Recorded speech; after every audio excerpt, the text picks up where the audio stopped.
চেন্নাই চেন্নাই চেন্নাই একটা সময় ছিল যখন আইপিএলের বাকি টিমগুলো একে অপরের সঙ্গে লড়াই করত সিএসকের সঙ্গে কোন দল ফাইনাল খেলবে।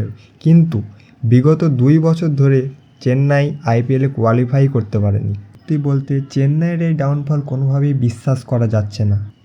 তাই আজ আমরা এই চেন্নাই দলটিকে নিয়ে খুঁটিনাটি আলোচনা করব এবং তাদের স্ট্রংগেস্ট প্লেয়িং 11 বানানোর চেষ্টা করব। সো বন্ধুরা, welcome to our channel RP Criclytics. এখানে আমরা ক্রিকেটের বিভিন্ন খবর নিয়ে বিস্তারিত আলোচনা করে থাকি। তাই ক্রিকেটের সমস্ত আপডেট বাংলায় পেতে আমাদের চ্যানেলটিকে সাবস্ক্রাইব করে রাখো।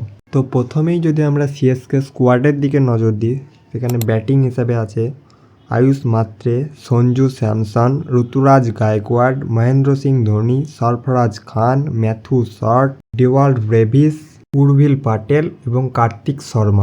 অলরাউন্ডার দেখতে গেলে শিবম দুবে, আমন খান, রামকৃষ্ণ ঘোষ, অনসুল কম্বোজ, প্রশান্ত বীর, জেমি ওভারটন। এবার বোলিং দেখতে গেলে সেখানে Khaleel Ahmed, Matt Henry, Nathan Ellis, Noor Ahmad, Rahul Chahar, Jack Foulkes, Gurjapneet Singh, Shreyas Gopal, Mukesh Chowdhury.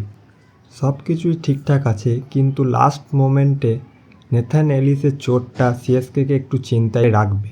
কারণ সিএসকের একমাত্র ডেথ বোলিং ছিল নেথান এলিস ছাড়া সিএসকের কাছে ডেথ বোলিং হিসাবে তেমন কোনো অপশানই নাই। পাওয়ার প্লেতে বল করার জন্য তো ম্যাট হেনরি বা খলিল আহমেদ বা অনসুল কম্বোজ এরা তো আছে, কিন্তু লাস্টের দিকে ডেথ বোলিং হিসাবে কোনো অপশানই সিএসকের কাছে নাই। সেই জন্য নেথান এলিসের চোটটা সিএসকেকে সত্যিই চিন্তায় রাখবে। এবারে যদি ব্যাটিংয়ের দিকে দেখা যায়, তাহলে আয়ুষ মাত্রে, সঞ্জু স্যামসন, ঋতুরাজ গায়কোয়াড় তিনজন হচ্ছে ব্যাটিং লাইনের মেন ব্যাটসম্যান।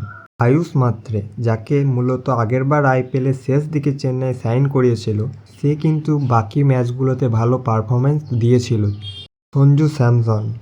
সঞ্জু স্যামসন সম্পর্কে আর কি বলবো, যারা এবছরের ওয়ার্ল্ড কাপ দেখেছে তারা বুঝতেই পারছে সঞ্জু এবার আইপিএলে কি করতে চলেছে। এবার যদি আমরা সিএসকের প্লেয়িং 11-এর দিকে একবার নজর দিই, তাহলে সেখানে ওপেনিংয়ে আয়ুষ মাত্রে, সঞ্জু স্যামসন, 3 নম্বরে ঋতুরাজ গায়কোয়াড়, 4 নম্বরে ডেওয়াল্ড ব্রেভিস, 5 নম্বরে কার্তিক শর্মা, 6 নম্বরে শিবম দুবে, 7 নম্বরে মহেন্দ্র সিং ধোনি, 8 নম্বরে প্রশান্ত বীর, 9 নম্বরে অনসুল কম্বোজ, 10 নম্বরে নূর আহমেদ, 11 নম্বরে ম্যাট হেনরি এবং ইম্প্যাক্ট প্লেয়ার খলিল আহমেদ।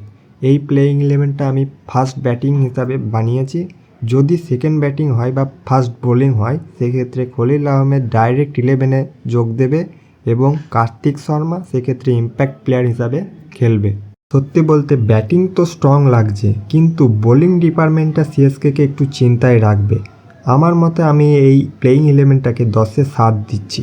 তোমাদের মতামত কমেন্টে জানাও, আর ভিডিও ভালো লাগলে লাইক, কমেন্ট, শেয়ার করতে ভুলো না।